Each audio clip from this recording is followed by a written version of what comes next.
New analysis has confirmed that the new variant of coronavirus has a much quicker transmission rate than the original strain.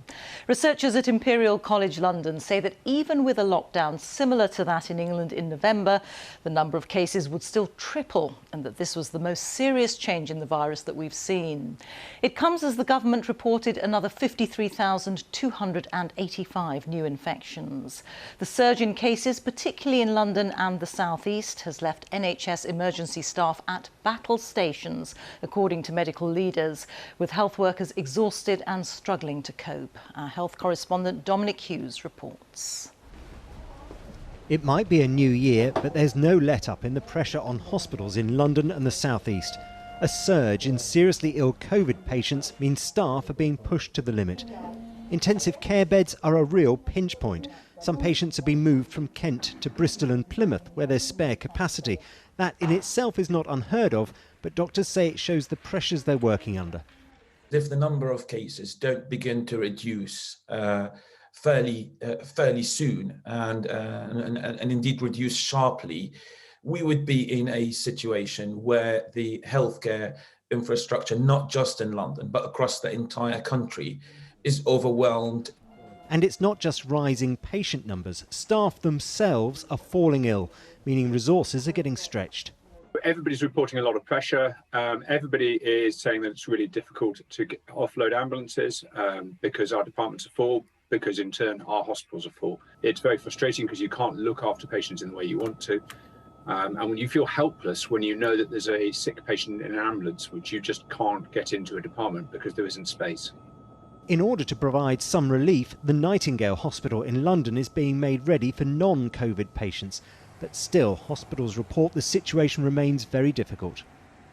When we are seeing major London trusts, as we've seen in the media today, basically saying that they are under real pressure, they are at more than double the normal rate of ICU admissions than they would see. They are turning whole floors into additional ICU space. That's when we know we're in a very, very challenging place. This surge in patient numbers is being driven by the new variant of the coronavirus. It's more contagious and it's affecting more younger people. And it's having an impact not just on hospitals in London and the South East, but right across the country. And new research highlights the impact the new variant of the virus is having on the R number, the rate at which it spreads.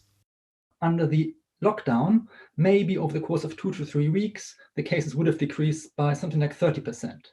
But if the new variant is now present, with this increase in the R number, all of a sudden, instead of a decrease of 30%, we get a massive increase. The number of cases over the same period could triple.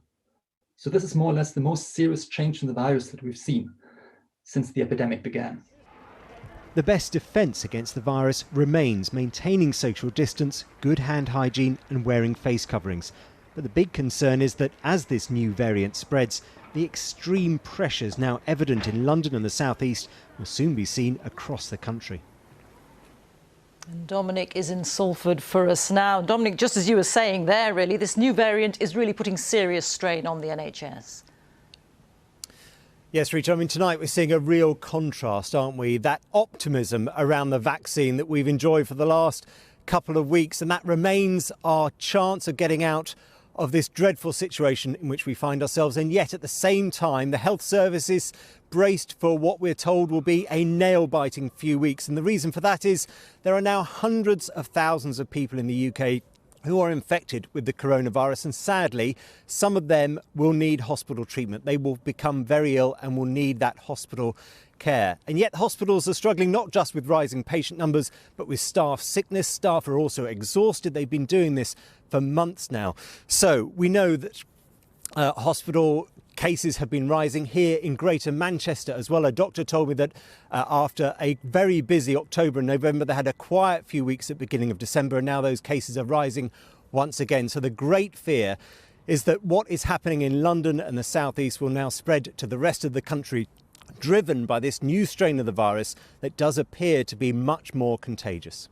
Thank you very much, Dominic. Our health correspondent Dominic Hughes there.